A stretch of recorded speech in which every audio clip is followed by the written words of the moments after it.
নমস্কার বন্ধুরা, আমার সকল বন্ধুকে অনেক অনেক ভালোবাসা। আজকে আমার কিচেনে বানানো হবে খেজুরের টক ঝাল মিষ্টি চটপটা চাটনি। তো প্রথমে আমি খেজুরের চাটনি বানানোর জন্য খেজুরগুলোকে খুব ভালো করে ধুয়ে নিয়ে পরিষ্কার করে একটু শুকিয়ে নেব। আর খেজুরগুলো না, যেগুলো ভালো খেজুর ওইগুলো আমি নিচ্ছি না, কারণ খেজুরের চাটনি বানানোর জন্য যে প্যাকেটে বাইরে খেজুর পাওয়া যায়, প্যাকেটেই পাওয়া যায়, কিন্তু যেগুলো একটু কম দামে সেই খেজুর দিয়ে আমি চাটনিটা বানাবো। যেহেতু এটা বানানো হবে সেই জন্য ওই রকমই খেজুর আমি বানাবো, ভালো খেজুরে আমি বানাবো না। তো আমি এইভাবে খেজুরগুলোকে ছোট্ট ছোট্ট করে কেটে নেব আর বীজগুলো বের করে নেব। প্রত্যেকটা খেজুর আমি এইভাবে একদম পাতলা পাতলা করে কিন্তু কেটে নিয়েছি। কেটে নেওয়ার পরে চলে যাব গ্যাসের কাছে। গ্যাসের মধ্যে কড়াই বসিয়ে দেব, বসিয়ে দিয়ে দেব প্রথমে জল। জলটা আমার ফুটে যাবে বা কষকষে গরম হয়ে যাবে, সেই অবস্থায় দিয়ে দেব আমি খেজুরগুলোকে দিয়ে আমি খুব ভালো করে একটু নেড়ে নেব। এবার এতে আমি কিছু মশলা দেব। আমি কি কি মশলা দিচ্ছি একটু দেখে নেন। এলাচ, তেজপাতা, তারপর দিচ্ছি মৌরি, গোটা মৌরি। ব্যাস, একটু নেড়ে নেব। আবার দেব আমি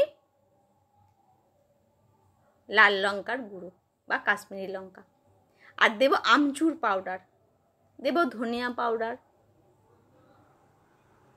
আর দেব স্বাদ অনুসারে স্বাদ মতো নুন, দেব গোলমরিচ গুঁড়ো। মোটামুটি কিন্তু আমার দেওয়া হয়ে গেছে। আর একটু সুগন্ধি হওয়ার জন্য দেব গরম মশলা। আমি কিন্তু এতে চিনি দেব না। এই চাটনিটা আমি করব, চটপটা চাটনিটা আমি কিন্তু খেজুরের গুড় দিয়ে করব। এবার অনেক সময় যে শুকনো গুড়গুলো পাওয়া যায় ওইগুলোও দিতে পারেন।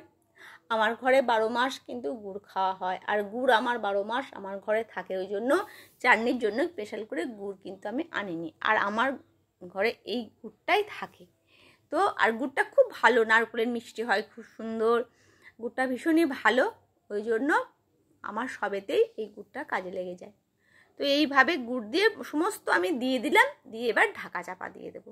ব্যাস, মোটামুটি 10 মিনিট পরে যখন ঢাকনা খুললাম, আমার কিন্তু খেজুরগুলো সেদ্ধ হয়ে গেছে। আর খেজুরের যে জলটা আমি দিয়েছিলাম সেটাও কিন্তু মরে গেছে। একদম আরেকটু ভালো করে শুকনো করে নেব। ব্যাস, এইভাবে শুকনো করে নেব ভালো করে। যেগুলো খেজুরগুলো দু একটা একটু শক্ত আছে সেগুলোকে একদম খুন্তি করে নরম করে দেব। ব্যাস, হয়ে গেল আমার খেজুরের চাটনি রেডি। শুদ্ধ আরেকটু শক্ত করতে পারলে কিন্তু নামিয়ে দেব আমি।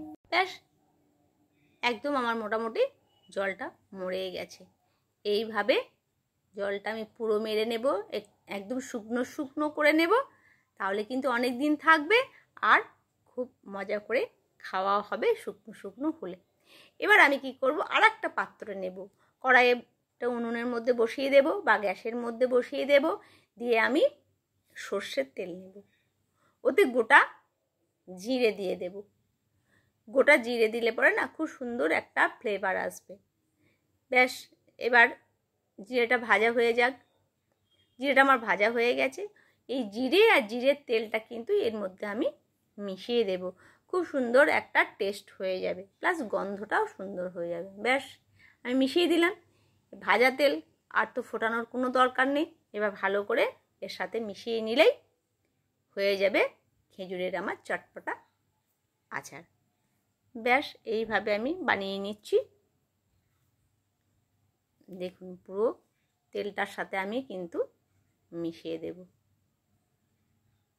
একদম চটপটা, একদম শুকনো শুকনো হয়ে গেল, ভীষণই টেস্টি লাগে খেতে। এবার আমি বাটির মধ্যে তুলে নেব।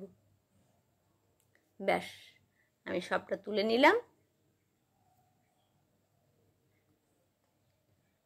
হয়ে গেল আমার সব রকমের চাটনি আচার। বাড়িতে বানানো থাকলে যেদিন যেমনটা খেতে ইচ্ছে করবে সেদিন তেমনটা খেতে পারা যাবে, খুব ভালো লাগবে। তেজপাতাটা কিন্তু আমি তুলে দেব, ওটা কিন্তু আর রাখবো না, কারণ ওর গন্ধটা তো ভেতরে চলেই গেছে, আর আমি ওর ভেতরে বেশিক্ষণ রাখবো না। ভালো থাকবেন, সুস্থ থাকবেন, দেখা হবে আবার নতুন রেসিপি নিয়ে।